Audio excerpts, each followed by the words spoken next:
this is the actual pace car. This is the pace That's the car. coolest part about it. Not a replica. No. It's the actual one in the race. Welcome to another edition of Jay Leno's Garage. Today we're being visited by Automotive royalty. This is the 1964 official pace car of the Indianapolis 500, the Mustang, which was just introduced early in the year.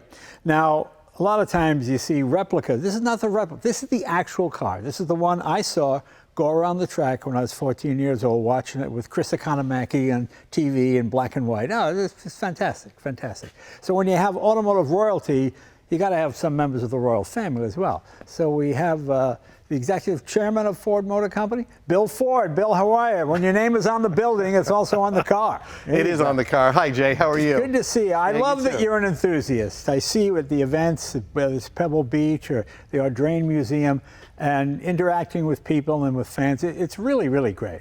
Well, it's my life. I mean, I love cars and this one in particular. So I was at the race with my dad, and actually my uncle drove this car in the race. My Uncle Benson, my dad's older brother.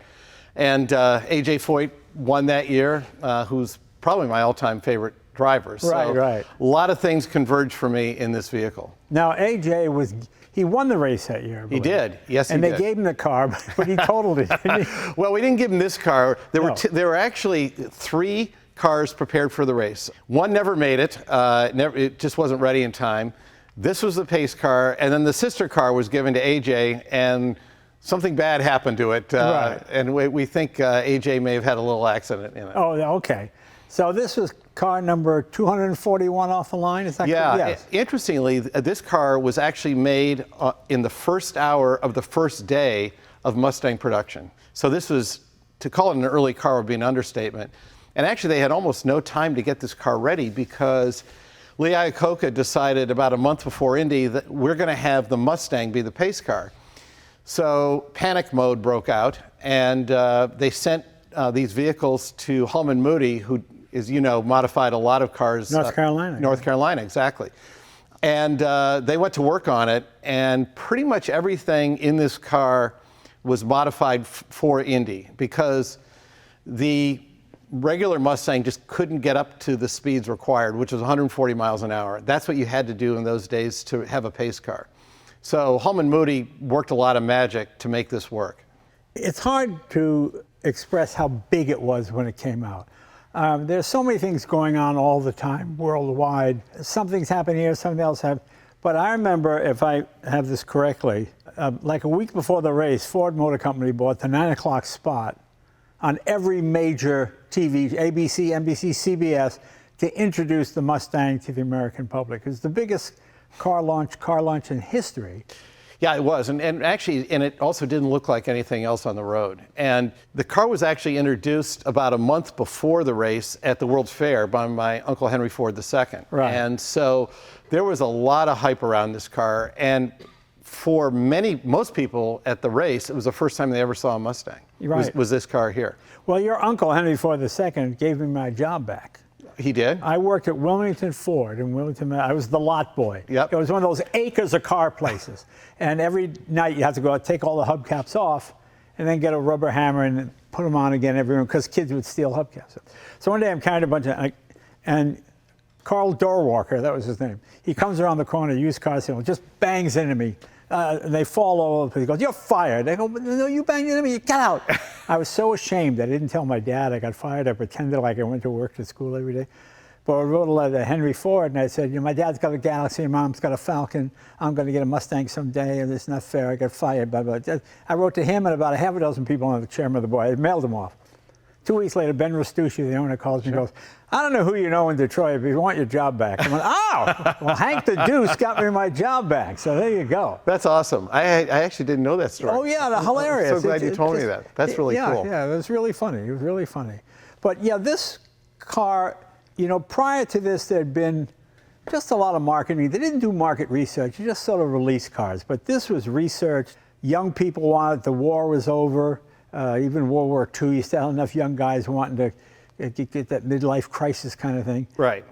You could get a 6-cylinder or a V8. You could get whatever you want. I mean, it was $2,300 about for the base car. That's right. Yeah. Well, it's funny. All these years later, successful cars have lots of fathers, and all the duds have nobody takes credit for it. Right. Well, as you can imagine, throughout Ford Motor Company, there are lots of people who said, "I'm the father of the Mustang." Right. In actuality, you mentioned the market research. There were 3 different properties that had been researched, and they'd sort of settled on one. And then there was one literally in a closet in the design center. And when Iacocca and Henry walked through, Iacocca said, "Well, what's in there?" And they opened it up and said, "That's the one." So what you see here was actually really not the one that was heavily researched. It was the one that kind of nobody thought was good enough to make it on the research That's interesting. trail. Yeah, there's all those kind of rumors, like, why is the horse facing that way? And I heard that Lee Iacocca said, the old "go west, young man," that's where the future is. So they had the horse, they turned it and had it pointing towards California. If you're in Detroit, it was pointing towards California. So that's where the bright ideas, that's where the new young buyers were coming from, all that kind of thing. And this car, is really a special car too, because under the hood, there's nothing that would be familiar to other buyers at that time. So, as I mentioned, the car came with standard with a, the V8 was a Fairlane V8, and I think it was about 145 horsepower, or maybe 165 horsepower, so it couldn't get up to the 140 miles an hour. So Holman Moody dropped in the GT40 engine here, and it was one of the very early GT40 engines, but they actually had to detune it a little bit because it would have overpowered this chassis. So they got, I think it's up to about 450 horsepower. And then, of course, they had to do Borg Warner had to do an all new and unique, they called it experimental transmission for this. Right. They lowered the suspension, they put Coney shocks in, they put some bracing underneath the hood to give it a little more stability. So it really didn't drive like any other Mustang, actually before or after. And then, of course, it's got all the race stuff in it, like the walkie-talkies and and the race, Motorola radio, the 2-way radio, and the race flags and all that. It's really fun. And Jay, my dad drove the Indy Pace Car in 1968, and and it was a Torino convertible then, and I was 11, and I did all the practice laps with him in that car. And I remember just being terrified because you remember the chutes at Indy in those days were very narrow, and that Torino was a land yacht. And so we'd hit those chutes at 140 with about this much on either side. And I remember closing my eyes every time we went through it. And so I've been looking for that car for all those years later. And we finally found it about a year ago in pieces in Iowa. So a good friend of mine is completely restoring it, and I hope to have that in this kind of condition within a year. Well, bring it here. I will bring it here. I will bring it here. So in 1968, in the Torino, my dad had a co-driver with him, actually a passenger named Duke Nalen. And Duke would call off speeds to him as he rounded the track because he wanted to make sure that that he was hitting certain speeds. And the one thing you couldn't do was to decelerate as you were coming off the track, because that would, and this happened in some races, the whole front row then starts to, collapse behind you, and then everybody starts. So you're actually accelerating as you're leaving the track. And I remember riding with my father and with Duke Nalen, and then Duke turning to me and saying, why don't you call off the speeds? And I thought, oh my goodness, I'm going to be the guy who causes this whole thing to crash at 11 years old. But it was very fun. I know this is just a classic example of getting it right the first time. Because to me, sometimes the first design is always the best. Then people add gewgaws and all kinds of stuff to it, Yeah. But it's always the cleanest. And when I saw this, I just thought it was, it's hard for people to realize how long ago 1964 was. When you watch ads for early Mustang, all the men are wearing hats. Yeah. They have a hat on, That's and one true. of those little kind of snappy brim things. And it just looks so weird. It looks like it's 100 years ago. Well, there are no other sports cars that have lasted this long. Yeah. And, we now sell it, Mustang, fast forward to today, I think we're on 85 different countries. We're on every continent except Antarctica. And people love Mustang. I had an event in, I think it was 2014, where I introduced Mustang to the Middle East. And it was at the top of the Burj Khalifa, which was the tallest building in the world. Right. And we had the Mustang perched on top. It was kind of cool. But anyway, I looked out in the audience and I saw all these people wearing Mustang gear. So when I finished my little spiel, I got off the stage and I went up to them. I said, "Who are you guys?" They said, "Oh, we're the Mustang Owners Club from Slovakia. Or we're the Mustang Owner Club from, Kazakhstan." I said, "But you don't have Mustangs." They said, "No, but we're hoping one day we will because we are the club." So we actually had Mustang clubs all around the world before they could even get the car. I'm in the Iranian Mustang Club. I No joined way. when we were friends with Iran. Yeah? Like years ago. Sure. I don't hear too much from the gang now, but I'm still in the club. And it was fun when here's a culture that couldn't be in a lot of ways more different, but couldn't be more the same. They loved American cars. They loved them. It was the Mustang, fast and like a camel. It ran like a camel, one guy said. I said, well, actually, it's probably better than a camel. Mustang does bring people together from all around the world. We just had an event last week that my son Will came back from last night in Charlotte, where we had 2,000 people bringing their Mustangs, and every walk of life would show up at that, and every kind of Mustang would show up at that. And I love those kind of gatherings because it is the one thing that everybody can agree upon. It doesn't matter what your politics are, it doesn't matter what your upbringing was, but if you love cars, you've got a family built in. Every now and then a product comes along that's totally egalitarian, appeals to any age group, because when this came out, rich guys wanted them as a toy. Yep. Poor guys wanted it because it was a dream. It was an attainable dream. Yeah. If you had a plumbing business, you could get You bet. and you were successful. You got a Mustang with a 4-speed and a V8, and Yeah. 4-speed V8. Those were like magic words. They still are for me. Yeah, anyway. yeah. Well, yeah. Maybe now it's more like 5 or 6 speed. No, I mean, for me, a Mustang, this is just me, has to have a V8 and a manual transmission. Now of course everyone's going to paddle shift, and and the automatic transmissions are actually probably better than the manuals. But I still, if given the choice, I would drive a V8 with a manual. Yeah, I'm the same way. To me, all the fun's between 40 and 120. Above that, you're going to jail.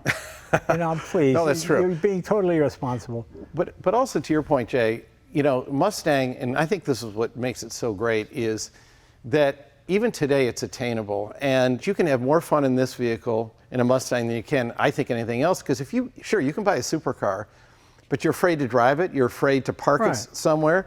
You don't want to, am I going to scratch it or dent it? I mean, thankfully, Mustangs are meant to be driven. They're meant to be parked. They're meant to be used on a daily basis. I can remember when it came out, after about 3 years, I remember reading the Mustang would never be collectible because they made so many of them. But that's exactly why it's collectible, because there's a nostalgia that takes you back to your youth. It's funny how that works. Well, it's interesting. When we turned 100, I had a reception in Washington on Capitol Hill for the senators and the Congress people. And, and I was told, well, a lot of them probably won't show up, blah, blah, blah. Well, virtually all of them showed up. And I was blown away by the Mustang stories that I heard, because they all wanted to tell me their Mustang stories. Either it was their first car, or it was their parents' first car, or they worked in a dealership and they worked on Mustangs. I mean, it was amazing. And, we had no idea, our government affairs people had no idea this connection to not only Ford Motor Company, but specifically to Mustang, that so many members of Congress had. Well, let's look around here a little bit more. The blue stripe. Is there a story behind that? Blue with what? Well, those are the American racing colors. They were, and this color is called Wimbledon white. Right. And we've kept this color for all these years. Right. And to me, the white with the blue racing stripe for me is the iconic Ford look. Right. And I've got several cars that are white with the blue stripe, just because I think it's really clean looking. It's what Ford stands for. Our colors, I mean, we're the most American company. We make the most vehicles here. We employ the most Americans. And our race colors are red, white, and blue. And it's something that I'm really proud of. And so, in fact, when I got the GT, the 2016 GT, I had it done in the race colors, the red, white, and blue livery, because I think that's so great. But I've got a number of Mustangs and Cobras that are white with blue. Now, did this car disappear for a while and then get rediscovered? Yeah, I think what happened, and I'm a little fuzzy on this, so It paced the Indy race, and then it went down to Sebring and paced that race. I think after a while, the car was given to Sebring, and then it kind of disappeared for about 2 decades.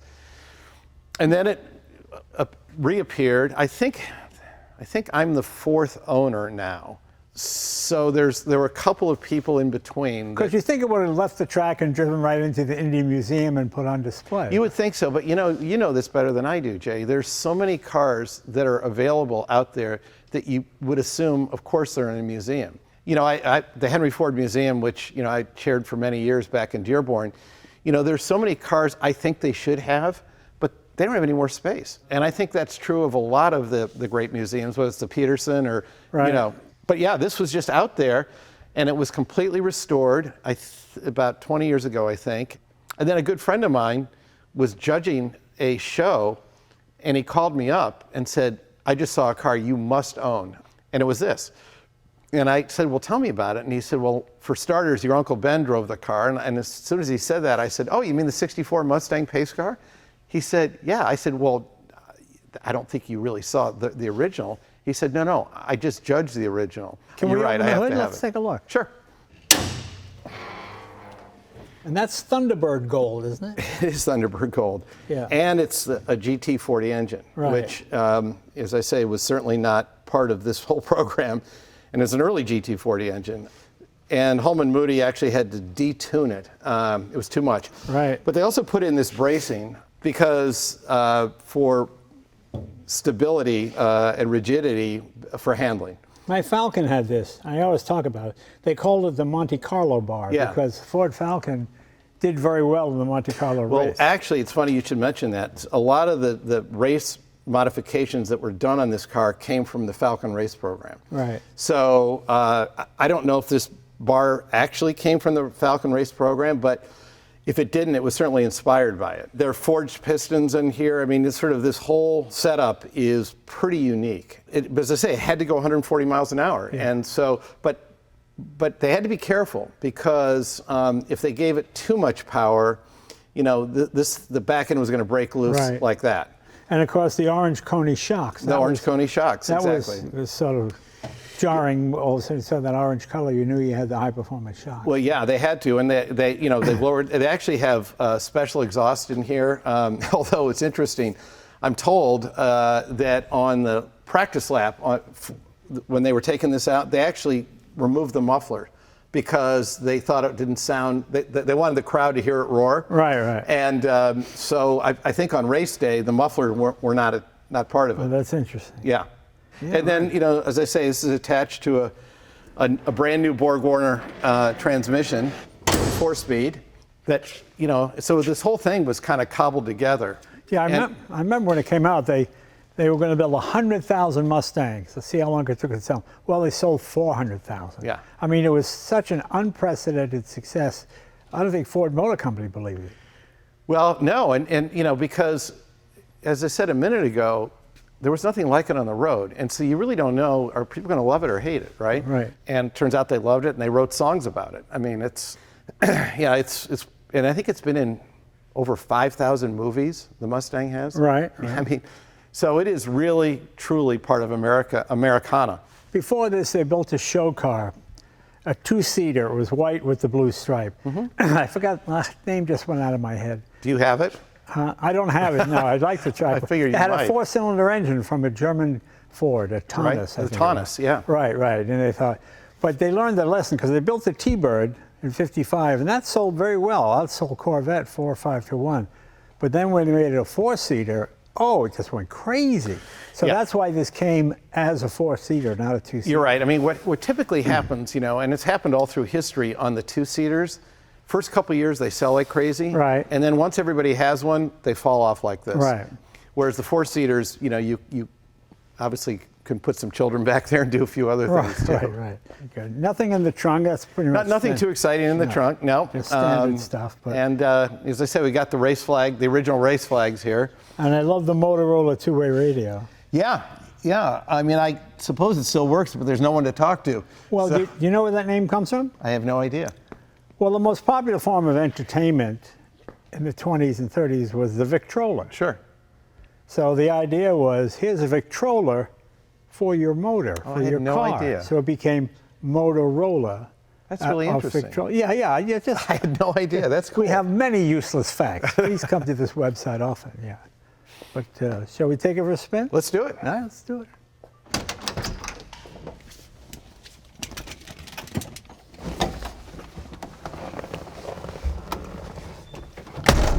So Jay, my father, who hated rules, had all the seatbelts taken out of his cars. I have to tell you, it's funny. He did. And actually one day, there we go. Wow. One day the company wouldn't do it anymore, so he had to send them all to a job shop to have them taken out. That's funny. Well, there's no power steering. No power steering.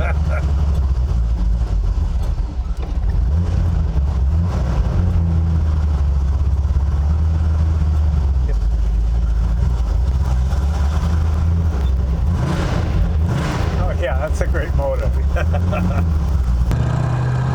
Well, you know, the funny thing is, it drives better, it's more comfortable than the real one. I remember one of the biggest disappointments was driving one of those early Mark III. Remember they made a road version, they built like 18 of them. Yep.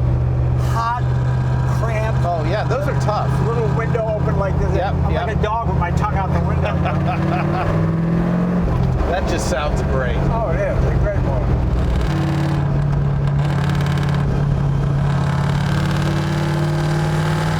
We had a classic race at Goodwood this last weekend, Right. and you know, it was I don't know, like 50 old Mustangs in this race. Watching them go around the corner, they were sliding. I mean, you know, you forget with these old tires and these old, you know, It's our old tires. they are old tires and they don't corner. Well, you know, so many people love the solid axle. I remember when they came out with an ultra independent suspension for the Mustang years ago. Nobody bought it. It was too expensive. Well, you know, it's funny you should say that. Wherever I would go with the Mustang in my life, people would say, why do you still have a solid rear axle? A dead rear axle is ridiculous for a sports car, blah, blah, blah, blah, blah. And to your point, by the time we actually came out with the independent rear suspension, we had so perfected that rear axle. Right. Everybody said, why'd you do that? Yeah, it's like Porsche with the location of the engine. Yeah. They finally figured out how to make it handle. Yeah. But also, most people didn't road race their Mustangs back in the day. They drag raced them. That's right. And you want the solid axle. for That's that. absolutely right. You know, I always read about things your grandfather didn't do, but they forget he was the first guy to mass market to women Yes, he was. with the Model T. Exactly. He was the first one to pay The minorities equal pay for equal factory work. Absolutely. The fact that he taught classes and promoted English and all, you know, and yeah, it was really good. I mean, Well, and he started profit sharing when that wasn't done, and in fact, he was thrown out of a number of the industrial groups because they said he was a communist. well, yeah, the $5 an hour wage. Yeah. They're just going to buy liquor with it. I mean, it's not, because every time you think of a pace car, it's a replica. But Right. this is the actual pace car. This is the pace That's the car. coolest part about it. Not a replica. No. It's the actual one in the race. This paced the race in '64. AJ's race, and you know, and for me personally, was having my uncle be the driver Right. just makes it very fun and very cool. Yeah, it's really fascinating because you wonder, was it different or was it not different? But it was different. You know, when I was a kid, the only place you could see cool cars was once a month in car magazines, and usually in black and white. Well, and of course, in those days too, you know, all the introductions happened at the same time, so you Right. had to wait a whole year Right. to see anything. Well, I remember going up to Shawsheen Motors on the 15th of April and the 16th of April, and there was soap on all the windows. And they had curtains hanging. Yeah, yeah.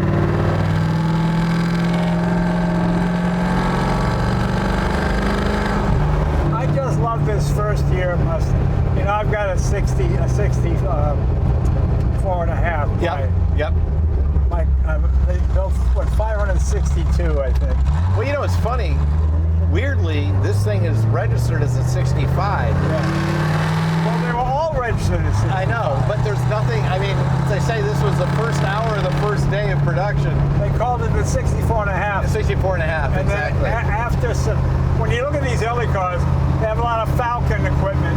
And, you know, the window winders, the door handles are all Falcon because they didn't know if it was going to be a success. Then by September 15th, they realized, okay, this car's here to stay. And they put the alternator in instead of the generator, and did a lot of upgrades to the car, which really made it a little more modern automobile. Well, also, this was in an era where, you know, kids who bought it could work on the car themselves, right? And so, you know, you look under the hood of most Mustangs in that era, they're not complicated, and there's plenty of space in there. You open up today's hood, there's not a spare inch. No, that's right. And also, I mean, frankly, with all the electronics, there's really very little you can do to it yourself. I'll tell you a Ford story. Maybe you don't know because you didn't come from New England. But in the 60s, there was a book called Sex and the Single Girl. Remember that? Yeah, sure do. Tell a girl, it was like a revolutionary. Yep. Women tells women how to have sex, all kinds of things. Yep. Thanks to it. Okay. Well, Ford had a campaign called six-cylinder, Six and the Single Girl. And the idea was that if you were a nurse or a secretary, you'd buy the six-cylinder Mustang with the manual transmission. And in Boston, they wouldn't run the ad in the paper. They refused to run it. It was too racy? It was too racy because it was alluding to sex. But isn't that bizarre? I mean, you talk about living in a different time. And yet, it wasn't very long after that it was all the pinup girls that were used to sell cars, right? I mean... oh, yeah. I always thought there'd be the calendars. You know. Well, an interesting ad campaign geared towards women showing Henry Ford, early ads with women putting a crib in the car and all those kind of things, you know. Well, you know, during World War II, of course, we had Rosie the Riveter, which was, they built the bombers that won World War II. But I think that was a big mistake that frankly, all car makers made for many, many, many years, is that they basically advertised only to men. Yeah. And it was a huge mistake. Well, that's what killed the electric. Because when the Baker came out, even Henry Ford bought an electric for Clara, his wife. Right, yep. The trouble was, you couldn't sell a man a woman's car. You could sell a woman a man's car. But no man would buy a woman's car, especially in those days. It's like the wristwatch. The first guy to wear a wristwatch, when they came out, they were a huge failure because they were seen as, it's a woman's bracelet with a clock on it. That's interesting. So they gave them one to Jack Dempsey. Yeah. And they had ads with Jack Dempsey punching people in the mouth. And you'd see the wristwatch, you know, as the guy's face. And then suddenly, it became a manly thing to do. Got it. I mean, the social implications of the Model T were so incredible. Well, they were, you know, prior to the Model T, most people never traveled more than 25 miles from home in their entire lifetime. And all of a sudden, you know, the freedom of, you can choose to live, work, and play wherever you wanted. Yeah. They used to ban the sale of two-seater cars because a man could take a woman out unescorted. So they came out with a chaperone seat. Sometimes it would go right here. Sometimes it'd be on the running board. The idea was that a girl's brother, or maybe her father, would go on the date with you. Yes. Yeah, no, absolutely. You guys have a double steam car at the Ford Museum. We have a lot of cars at the museum. You've been to the museum? Oh, many times. It's my favorite place. Yeah, it's really fun. It's one of the greatest museums in the world. It is, and because it's like a living museum. Well, we keep changing it because, you know, we don't want it to be static, so that you know, so that people say, oh yeah, I was there 20 years ago and I don't need to see anything now. We've got a racing exhibit now that's just awesome. You would love to see it. Roger Penske helped put it together, and boy, he's a great guy. Oh, Roger's the best. How is that train station coming along?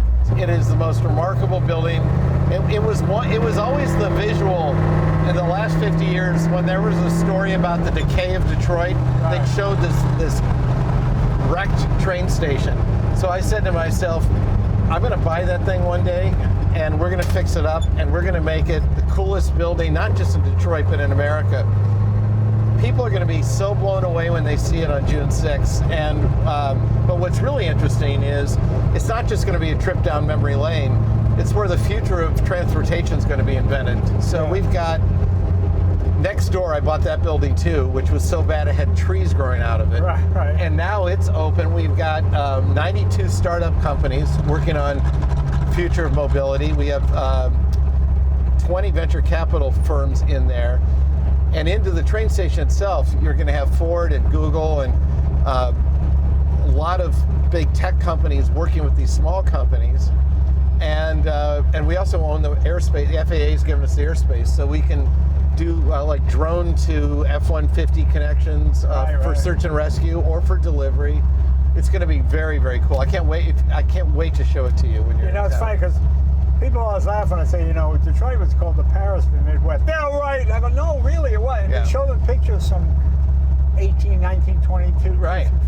And people are amazed. I mean, the beauty. And this was probably our most beautiful building. It was a complete wreck, and it's taken us 6 years. We pumped out almost 3,000 gallons of water out of the basement. Wow. I mean, it was just a wreck.